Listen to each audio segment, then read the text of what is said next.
Commissioner police Anjani Kumar ने आवाम को इंतबा दिया कि वो लॉकडाउन के दौरान किसी भी तरह की बहानेबाजी से गुरेज करें। मलकपेट ता एलबी नगर रोड पर ज्वाइंट कमिश्नर पुलिस के साथ लॉकडाउन पर अमलवारी के जायजा लेने के बाद मीडिया से बात करते हुए उन्होंने कहा कि बाज़ अफराद गलत तरीके से पुरानी अद्वियात की रसीद लेकर घूमने की कोशिशें कर रहे हैं। ऐसा करने वालों के खिलाफ सख्त कार्रवाई की जाएगी।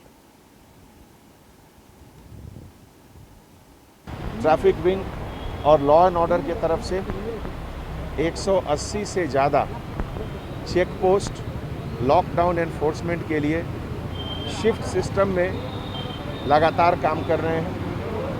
आज ये मलकपेट से लेके एलबी नगर मेन रोड में पिलर नंबर A1541 के पास हमारे साथ joint CP east zone Ramesh Reddy, traffic के सीनियर ऑफिसर्स और लोकल लॉ एंड ऑर्डर के सभी ऑफिसर्स मिलकर ये मलकपेट पुलिस स्टेशन के पास तरफ से जो चेक पोस्ट लगा, इसको हम लोगों ने मॉर्निंग 10 o'clock से 11 o'clock तक देखा।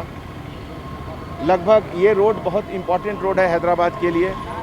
इस रोड में एम्बुलेंस का मूवमेंट बहुत ज़्यादा है, इसेंशियल आइटम्स को लेके भी मूवमेंट बहुत ज़्यादा है। लेकिन आज एक जो चीज़ देखने को मिली उसमें यह है कि बहुत लोग मिसयूज़ कर रहे हैं पास को, पुराने मेडिकल प्रिस्क्रिप्शन को दिखाकर या विंड स्क्रीन पर इसेंशियल सर्विसेज का स्टिकर लगाकर गाड़ी का पर्सनल मिसयूज़ कर रहे हैं।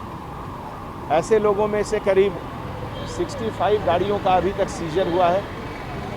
मैं सभी लोगों से रिक्वेस्ट करता हूं, अपील करता हूं कि इस तरीके का मिसयूज़ करेंगे तो आपका गाड़ी सीज होगा और इसीलिए दूसरे को आप दिक्कत कर रहे हैं। जो जेन्युइन इसेंशियल मूवमेंट के लिए गाड़ी है, जेन्युइन मूवमेंट जो एम्बुलेंस के लिए गाड़ी है, आपके कारण उनको दिक्कत हो रही है। इसीलिए मैं आप लोगों को जो मिसयूज़ कर रहे हैं उनको वार्निंग देता हूं कि आपके ऊपर डिज़ास्टर मैनेजमेंट का केस भी लगेगा अगर आपके कारण कोई एम्बुलेंस या कोई इसेंशियल सर्विसेज के मूवमेंट में